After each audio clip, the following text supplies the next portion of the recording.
அது ராமாபுரம். ஜமீன்தார் ரங்கநாதனுடைய வீடு அது. காலையில 8 மணி நேரம். அந்த வீடு கல்யாண வீடு மாதிரி அலங்காரம் பண்ணி இருந்துச்சு. வாழை மரத்தோட பூக்களோட அந்த வீடு பார்க்க ரொம்ப அழகா இருந்துச்சு. வீட்டுக்குள்ள இருந்து நெய்மனம் வெளியில வரைக்கும் வந்துகிட்டு இருந்துச்சு.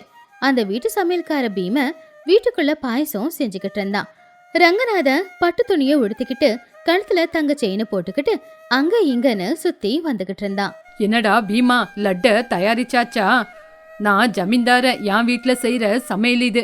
அந்த லட்டோட வாசனை கமகமன்னு இருக்கணும். நெய்யே அதிகமா போடு.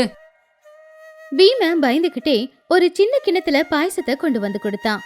ஐயா, இங்க பாருங்க ஐயா, நீங்க சொன்ன மாதிரி முந்திரி, திராட்சை, நெய், கிஸ்மிஸ் எல்லாம் அதிகமா போட்டு செஞ்சிருக்கேன்.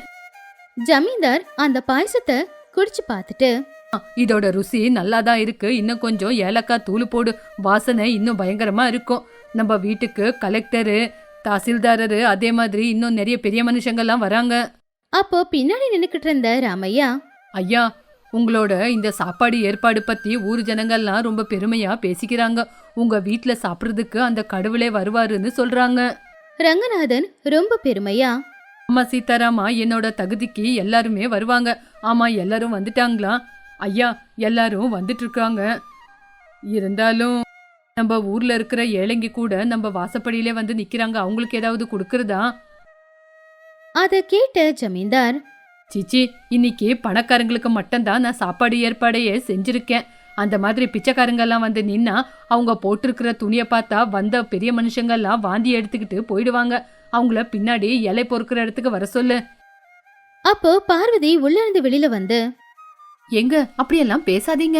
அன்னதானம் அப்படிங்கிறது வயிறு நிறைய சாப்பிட்டவங்களுக்கு கொடுக்கறது இல்லைங்க, பசியில வரவங்களுக்கு தான் கொடுக்கறது. பாவம் ஏழை ஜனங்க, அவங்கள வீட்டுக்குள்ள கூப்பிட்டு உட்கார வச்சு கொடுக்கலனாலும் வெளியே கொஞ்சம் சாப்பாடாவது கொடுக்கலாம் இல்லைங்க. என்ன பார்வதி, நீ கொஞ்சம் வாய மூடுறியா? இங்க பெரிய மனுஷங்க வந்துதான் சாப்பிட்டு போனோம். ஏழைங்கெல்லாம் வர்றதுக்கு இது என்ன தர்ம சத்திரமா? பாவம் பார்வதி வருத்தத்தோட வீட்டுக்குள்ள போயிட்டான். கொஞ்ச நேரத்துல ரங்கநாதனுடைய வீட்டு வாசல்ல கிழிஞ்ச துணியை போட்டுக்கிட்டு ஒரு வயசானவர் வந்து நின்னுக்கிட்டு இருந்தாரு. அப்போ வீட்டு வேலைக்காரன் அவனை தடுத்துக்கிட்டு இருந்தான். என்ன பிச்சைக்காரரே, உங்கள மாதிரி ஆளுங்களுக்கெல்லாம் இங்க சாப்பாடு கொடுக்க முடியாது. சாப்பாடு வேணும்னா பின்னாடி போங்க. இங்க பாருப்பா, நான் பிச்சைக்காரன் இல்ல, ரங்கநாதனுக்கு ரொம்ப தெரிஞ்சவன். ரங்கநாதனோட அப்பா என்னோட பால்ய நண்பன். சின்ன வயசுல ரங்கநாதன் எங்க வீட்டுல தான் வளர்ந்தான். வேலைக்காரன் சிரிச்சுக்கிட்டே, என்ன, எங்க துரை உன் வீட்டுல வளர்ந்தாரா? உன்னை பார்த்தாவே தெரியுது நீ பிச்சைக்காரன்னு. அப்பதான் ரங்கநாதன் இந்த சத்தத்தை கேட்டு வெளியில வந்தான். வீரையாவ அவனுக்கு அடையாளம் தெரிஞ்சது. ஆனா அத்தனை பேருக்கு முன்னாடி இப்படிப்பட்ட ஒரு ஏழை தன்னுடைய நண்பன் அப்படின்னு சொல்லிக்கிறது அவனுக்கு அவமானமா தோணுச்சு. என்ன இங்க சண்டை? அப்போ வீரையா, ரங்கநாதா, நல்லா இருக்கியப்பா, நான் தான் வீரையா. உங்க அப்பா இருக்கும்போது நீ எங்க வீட்டுல இருந்தியே. ரங்கநாதன் அவன் பேசிக்கிட்டு இருக்கும் போதே ரொம்ப கோவமா, யாரியா நீ? எங்க அப்பாவுக்கு லட்சம் பேரை தெரியும், அதனால அவங்கெல்லாம் எங்க அப்பா பேரை சொல்லிக்கிட்டு இப்ப என் வீட்டுக்கு சாப்பாட்டுக்கு வர முடியுமா? திசா வந்துட்டாரு. இங்க பாருப்பா, காலம் கடந்து போச்சு. நான் என்கிட்ட இருக்கிறதெல்லாம் இழந்துட்டேன். இப்போ இங்க நீ சாப்பாடு கொடுக்கறேன்னு விஷயம் தெரிஞ்சு கொஞ்சம் சாப்பாடு கொடுக்குவேன்னு சாப்பிட வந்தேன். ரங்கநாதன் அதை கேட்டு சிரிச்சுக்கிட்டே, ஓ, சாப்பாடுக்காக தான் வந்தியா? அந்த விஷயத்த முதல்ல சொல்ல வேண்டியதானே? எதுக்காக பழைய விஷயம் அப்படி இப்படின்னு எதேதோ சொல்லிக்கிட்டு இருக்க? சீதாராமா, இந்த ஆளை அந்த பக்கம் ஓரமா உட்கார வச்சு சாப்பாடு போடு. வீரையா ரொம்ப கவலையா, ரங்கநாதம், நான் உங்க அப்பா வயசுல இருக்கிறேன், என்ன போய் செருப்பு கழட்டுற இடத்துல சாப்பாடு கொடுங்க அப்படின்னு சொல்லிக்கிட்டு இருக்கியே. ஓ, இங்க பாரியா, இங்க உக்காந்து சாப்பிட்டா சாப்பிடு, இல்லைன்னா போய் என்னோட அதிதிங்க வர நேரம் ஆயிடுச்சு. அவங்க முன்னாடி நீ வந்தனா என் மரியாதை போயிடும். வீரையாவோட சுயகௌரவம் செத்து போச்சு. ஆனா பசி இன்னும் உயிரோட இருக்கு. வேற வழி இல்லாததுனால எல்லாரும் செருப்பு விடுற ஒரு இடத்துல போய் ஓரமா சாப்பிடுறதுக்காக உக்காந்துக்கிட்டு இருந்தான். அப்பதான் ஒரு பாட்டி அங்க வந்தாங்க. ஐயா துரை, நம்ம பெரியம்மா வந்துட்டாங்க. ரங்கநாதன் அவங்கள பார்த்து சிரிச்சுக்கிட்டே, வாங்க பெரியம்மா, உங்கள மாதிரி இருக்கிற ஜனங்க எங்க வீட்டுக்கு வந்தா எங்க வீட்டுக்கு தான் அதிர்ஷ்டம் தானா தேடி வரும். போங்க, எல்லா ஏற்பாடுகளும் செஞ்சிருக்கேன்.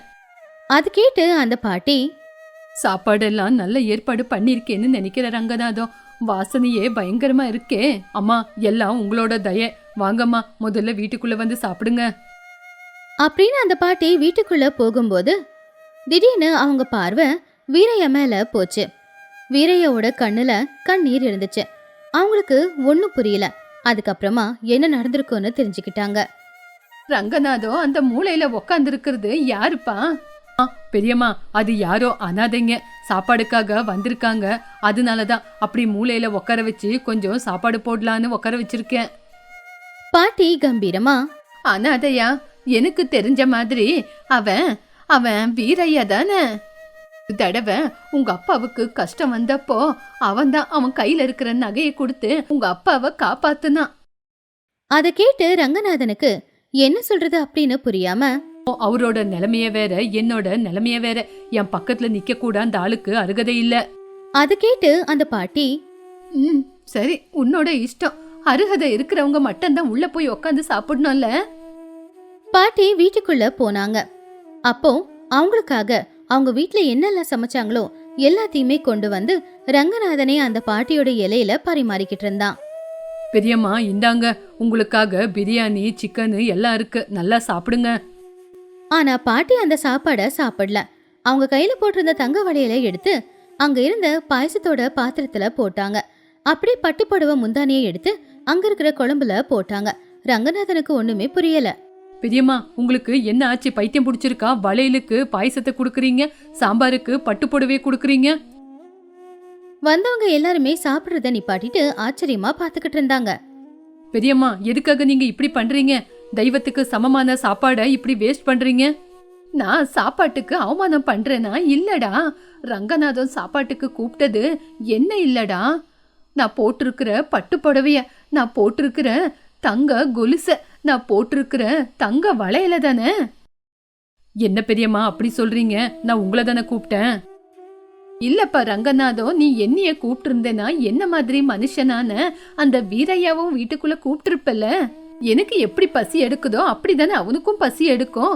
என் உடம்புல என்ன ரத்தம் ஓடுதோ அதுதானே அவன் உடம்புலயும் ஓடும். அப்படி இருக்கும்போது அவனை வெளிய வாசல்ல உட்கார வச்சு என்ன வெள்ளி சரிக்கு மேல உட்கார வச்சிருக்கிய எதுக்கு? அது அவரு கிழிஞ்சு போன துணி போட்டிருக்காருல்ல. ஆமாம் தானே. அப்படின்னா நீ கௌரவம் கொடுக்கறது மனுஷனுக்கு இல்ல, மனுஷன் போட்டிருக்கிற துணிக்கு. நீ கூப்பிட்டது கூட இந்த மாதிரி விலை உயர்ந்த பொருளுங்களுக்கு தானே. அதனாலதான் அவங்களுக்கு நான் சாப்பாட கொடுத்துக்கிட்டு இருக்கேன். பட்டுப்புடவை சாப்பிடு, தங்க வளையல சாப்பிடுங்க, இந்தாங்க சாப்பிடு சாப்பிடு. ஜமீன்தாரையா கொடுத்த நெய்யில் அட்ட சாப்பிடு. பாட்டி அப்படி சொன்னது கேட்டு சத்தமா கலகலப்பா இருந்த அந்த இடத்துல இப்ப அமைதி மட்டும்தான் இருந்துச்சு. ரங்கநாதன் தலை நிமிந்து கூட யாரையும் பார்க்க முடியாத நிலைமை. அவன் ரொம்பவும் கவலைப்பட்டான். என்ன ரங்கநாதம் அப்படி பாக்குற? சாப்பாடு அப்படிங்கிறது நம்ம பசிய தீர்த்துக்கிறதே தவிர நம்ம பணம் திமிர காட்டுறதுக்கு இல்ல. செல்ல உட்கார வச்சிருக்கிற நீ அந்த வீரையா ஒரு காலத்துல உன் பசிய தீர்த்தவன். இன்றி விசுவாசம் அப்படிங்கிறது எல்லா மனுஷனுக்கும் இருக்க வேண்டிய ஒரு குணம். ஆனா நீ இப்ப பணக்காரன் ஆயிட்டேன்னு அது உனக்குள்ளேயே செத்து போச்சு. ஒரு மனுஷன் சாகும்போது என்னத்த கொண்டு போறான் நீயே சொல்லு. பணத்தை இவ்ளோ சம்பாதிச்சு வச்சாலும் நாளைக்கு போகும்போது எதுவுமே இல்லாம தானே போய் சேர போறோம். 4 மனுஷங்களாச்சு சம்பாதிச்சு வச்சுக்கோ.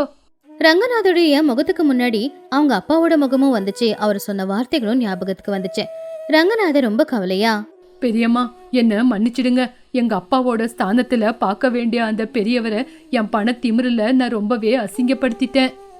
இங்க பாருப்பா, நீ என்கிட்ட மன்னிப்பு கேட்கறத விட்டுட்டு அங்க உட்கார வச்சிருக்கிய வீரையா, அவரை வீட்டுக்குள்ள கூட்டிட்டு வந்து சாப்பாடு கொடு. ரங்கநாதன் உடனே விழியில ஓடினான். கைய கொடுத்து வீரையாவை எழுப்புனா. சித்தப்பா, என்ன மன்னிச்சிடுங்க. நீங்க வேறவங்க கிடையாது, நீங்க என்னோட சொந்தக்காரரு. அதை கேட்டு வீரையா, பரவாயில்லப்பா, நான் இங்கே உக்காந்து சாப்பிடுறேன், உன்னோட துணி பாழாயிடும். அப்படியெல்லாம் சொல்லாதீங்க, நீங்க வீட்டுக்குள்ளதான் வரணும், என்ன மன்னிச்சிடுங்க.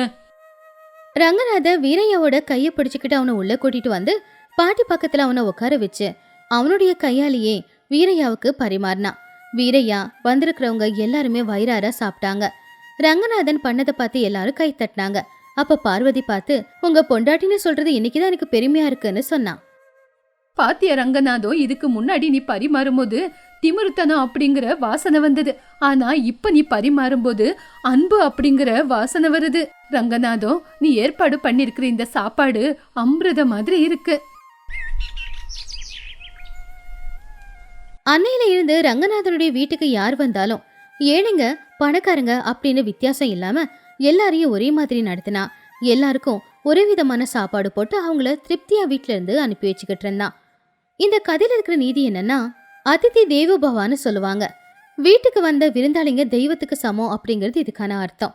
வயிறார சாப்பிட முடியுன்ற பணக்காரங்களுக்கு சாப்பாடு போட்டு என்ன புண்ணியம்? பசியோட அருமை தெரிஞ்ச ஏழைங்களுக்கு சாப்பாடு போட்டா அதுல புண்ணியம் கிடைக்கும். நெல்லூர் பக்கத்துல ஒரு அழகான கிராமத்துல சுப்பம்மா செய்யற மீன் குழம்புக்காக பல மைல் தூரத்துல இருந்து ஜனங்க ஆசையா வருவாங்க. சுப்பம்மாவோட குடிசைக்கு வெளியில ஒரு வண்டி இருந்துச்சு. பட்டணத்துல இருந்து அங்க வந்திருந்த ரமேஷ் அவனுடைய நண்பனான சுரேஷ் கூட சேர்ந்து வாழை இலை முன்னாடி உட்காந்துக்கிட்டு இருந்தான். சுப்பம்மா சுட சுட சாப்பாடும் சூடா இருக்கிற மீன் குழம்பையும் பரிமாறினாங்க. ரமேஷ் ஒரு வாய் சாப்பாட சாப்பிட்டுட்டு கண்ணு மூடிக்கிட்டு, டேய் சுரேஷ், நான் இதுவரைக்கும் எத்தனையோ இடத்துல மீனை சாப்பிட்டுருக்கேன்டா. ஆனா இந்த மாதிரி ஒரு மீன் குழம்ப என்னோட வாழ்க்கையில சாப்பிட்டதே இல்லடா. உப்பு புளி காரம் அப்படியே பர்ஃபெக்டா இருக்குடா. நான் ஏற்கனவே சொன்னேனேடா, சுப்பம்மாவோட கையில ஏதோ ஒரு மந்திர சக்தி இருக்குன்னு. நல்லொரு மீன் குழம்பு அப்படின்னா மெட்ராஸ்ல இருந்தெல்லாம் ஜனங்க இங்க வந்து சாப்பிட்டு போவாங்கன்னா பாத்துக்கையேன். அம்மா சுப்பம்மா அப்படின்னு சத்தமா கூப்பிட்டு, இங்க கொஞ்சம் வரீங்களா? என்னப்பா மீன் குழம்பு பத்திலியா? இன்னும் கொஞ்சம் வேணுமா? இருப்பா, எடுத்துட்டு வரேன். பாட்டி, எனக்கு குழம்பு எதுவுமே வேண்டாம். இந்த மீன் குழம்புல உப்பு புளி காரம் இவ்வளவுதானே சேர்த்திருக்கீங்க. இதை தவிர புதுசா வேற எதுவுமே சேர்க்கலையே. நானும் பட்டணத்துல ஒரு பெரிய ஹோட்டலை நடத்திக்கிட்டு இருக்கேன். ஆனா அங்க மீன் குழம்பு எப்பவுமே இந்த ருசி வரல. சுப்பம்மா சிரிச்சுக்கிட்டே, இங்க பாருப்பா, நான் இந்த மீன் குழம்புக்கு உப்பு புளி காரம் இதை தான் போட்டிருக்கேன். இதை தவிர கொஞ்சம் பொறுமை அன்பு இதை தான் இந்த குழம்புல கலந்துருக்கேன். அம்மா சுபம்மா, நான் உங்க வார்த்தையை நம்ப மாட்டேன். ஆனா நீங்க செய்யற குழம்புல ஏதோ ஒரு ஸ்பெஷல் இருக்கு. உங்களுக்கு நான் ஒரு அவகாசம் கொடுக்கறேன். நீங்க என் கூட வந்து பட்டணத்திலேயே சமையல் செஞ்சு கொடுங்க.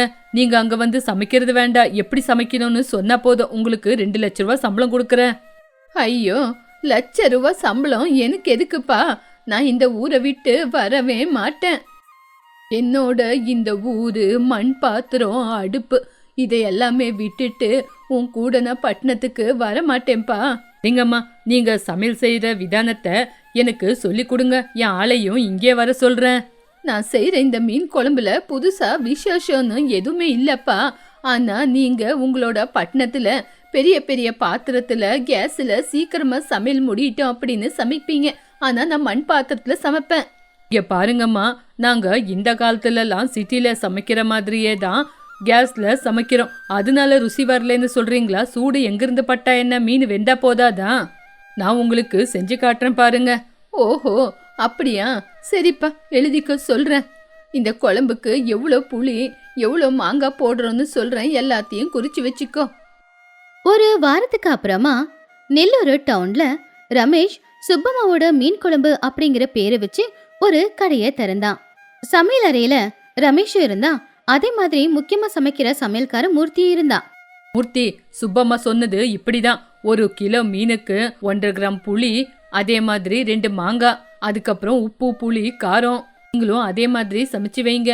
இங்க ஜனம் கூட்டம் கூட்டமா வரணும். ஐயா, அந்த அம்மா மண் பாத்திரத்துல அடுப்புல செஞ்சாதான் இந்த ருசி வரும் அப்படின்னு ஏற்கனவே சொன்னாங்களே. ரமேஷ் சிரிச்சுக்கிட்டே, ஏ பிச்சிமூர்த்தி, அவங்க சொன்ன மாதிரி நம்ம கேஸ்ல சமைக்காம அடுப்புல எல்லாம் சமைக்க முடியுமா? நம்ம ஹோட்டலை வச்சு நடத்துறோம். இங்க நிறைய கஸ்டமர் வருவாங்க. வந்த உடனே குழம்பு கொடுங்க அப்படின்னு கேட்பாங்க. நம்ம அவங்க சொன்னாங்கன்னு பழசெல்லாம் கொடுக்க முடியுமா?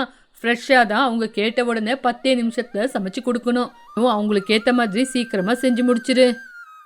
ஐயா, அந்த பாட்டி இன்னொரு விஷயத்தையும் சொன்னாங்க. மீன் குழம்பெல்லாம் இன்னைக்கு வச்சு நாளைக்கு சாப்பிட்டாதான் அமிர்த மாதிரி இருக்கும்னு சொன்னாங்க. ஆனா நம்ம இப்பவே சமைச்சு இப்பவே கொடுத்த ருசி நல்லா இருக்குமா? அவங்க சொல்றது சொல்லுவாங்க. அவங்க சொல்றாங்கன்னு நம்ம பழசெல்லாம் கொடுத்தா வரப்போற ஆபீஸ் நம்ம பழசு கொடுக்கறோன்னு நம்மள தூக்கி உள்ள எல்லாம் வச்சிட மாட்டாங்களா? மூர்த்தி சீக்கிரமா அடுப்பு பத்த வச்சு பாத்திரத்தை வச்சு அதுல வேக வேகமா மீன் குழம்ப செய்ய ஆரம்பிச்சான். 1/2 மணி நேரத்துல அந்த மீன் குழம்பும் தயாராச்சு.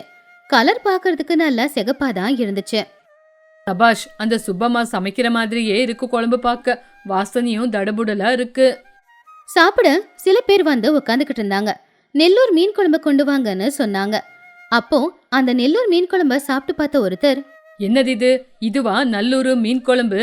இல்ல இல்ல, இத நான் நம்ப மாட்டேன். இதுல உப்பு புளி காரம் இருக்கு, ஆனா எந்த மசாலாவது குழம்புக்கு ஒட்டிருக்கா? சப்பையா இருக்கு. ஐயா இப்பதாங்க ஐயா ஃப்ரெஷ்ஷா செஞ்சது, சூடா வேற இருக்கு பாருங்க. சுட சுட இருந்துட்டா நீங்க சொல்ற குழம்பு ஆயிடுமா இது? இல்ல, இது பாக்குறதுக்கு மட்டும்தான் சூடா இருக்கே தவிர இதுல உப்பு புளி காரம் எதுவுமே இல்ல. எடுத்துட்டு போங்க. இன்னொரு டேபிள் கிட்ட இன்னொருத்தனும் சண்டை போட்டுக்கிட்டு இருந்தான். ஹோட்டலோட நிர்வாகி எங்க இருக்காரு? உடனே அவரை கூப்பிடுங்க. சரோஜம்மாவோட நல்லூர் மீன் குழம்பு அப்படின்னு பொய் சொல்லி கஸ்டமரை இங்க வர வச்சுட்டு அதுக்கப்புறம் ஏதோ சுடுதண்ணியில புளியும் காரமும் இருக்கிற மாதிரி கலந்து கொடுத்துட்டா இது அந்த குழம்பாயிடுமா?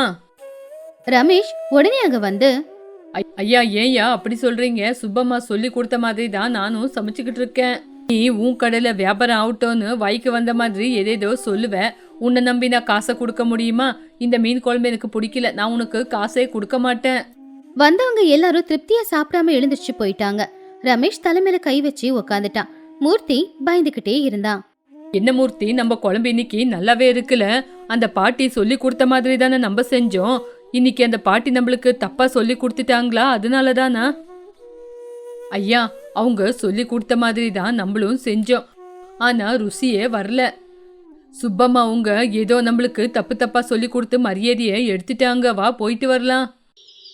அன்னைக்கு சாயந்தரம் 5 மணிக்கு ரமேஷ் ரொம்பவும் கோவத்தோட சுப்பம்மாவோட வீட்டுக்கு போனான். அப்போ சுப்பம்மா அவங்க குடிசைக்கு வெளியில மண் பாத்திரத்துல மீன் குழம்பு செஞ்சுக்கிட்டு இருந்தாங்க.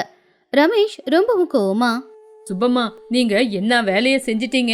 நீங்க செய்யற மாதிரி நானும் பட்டணத்துல என்னோட ஹோட்டல்ல மீன் குழம்பு செய்யணும்னு தானே உங்ககிட்ட எல்லா அளவும் கேட்டுட்டு போனேன். ஆனா நீங்க சொன்னதுனால கடைக்கு வந்த கஸ்டமர் என்ன அடிக்கவே வந்துட்டாங்க. சுப்பம்மா பொறுமையா அடுப்புல விறகு வச்சுக்கிட்டே, உக்காருப்பா, கொஞ்சம் சமாதானமா இரு. எங்கேயாவது அம்மாவே தன்னோட பசங்களுக்கு விஷத்தை வெப்பாலா? சொல்லு பார்க்கலாம்.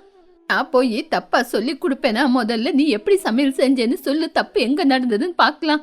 நான் சமையல எப்படி செஞ்சேன்னு சொல்லணுமா? நான் ஒரு பெரிய அடுப்புல ஒரு பெரிய பாத்திரம் வச்சு 10 நிமிஷத்துல சுட சுட மீன் குழம்பு செஞ்சு கொடுத்துட்டேன். சுப்பம்மா மெதுவா சிரிச்சுக்கிட்டு, இங்கதான்ப்பா நடந்தது உண்மையான தப்பு. மீன் குழம்பு செய்யறது அப்படின்னா அது சாதாரணமானது இல்ல, பெரிய தபசு. என்னது விரதமா? விரதத்துக்கும் குழம்புக்கும் என்ன சம்பந்தம்? பெரிய அலுமினியம் பாத்திரத்தை எடுத்து அடுப்புல வச்சு கபகபன்னு நெருப்ப வச்சிருப்ப. அலுமினியம் பாத்திரம் சீக்கிரமாவே சூடாயிடும். பாத்திரம் சூடானா வேற என்ன ஆகும்? சமையலும் சீக்கிரமா முடியும். மீன் வெந்திருக்குமே தவிர அதுல இருக்கிற பச்சை வாசனை போயிருக்காது. ஆனா இந்த மண் பாத்திரத்துல சூடு மெதுவாதான் வரும். அப்படி மெதுவா வந்து வந்து மீனும் நிதானமா தான் வேகும். பாத்திரம் சரியில்லை அப்படின்னா ருசி வராதா என்ன? ஆமாப்பா, ரெண்டாவது தப்பு என்னன்னா நீ அடுப்பை உபயோகப்படுத்தல, கேஸ தானே உபயோகப்படுத்தின. அடுப்புல மண் பாத்திரத்துல மீன் நிதானமா வேகணும். நிதானமா வேக வேக நேரம் போக போக மீன்ல மசாலா எல்லாம் சீக்கிரமா இழுத்துக்கும். ஆனா நீ கேஸ் அடுப்புல 10 நிமிஷத்துல குழம்பு செஞ்சிட்ட. 10 நிமிஷத்துல நீ குழம்பு வச்சா மீனுக்கு மசாலா எப்படிப்பா பிடிக்கும்? அவ்வளோ சீக்கிரம் உப்பு புளி காரம் இறங்காது. என்ன சொல்றீங்க? நான் தான் மசாலா அவ்வளோ போட்டிருந்தேனே. நீ மசாலாவெல்லாம் சரியாதான் போட்டிருப்ப.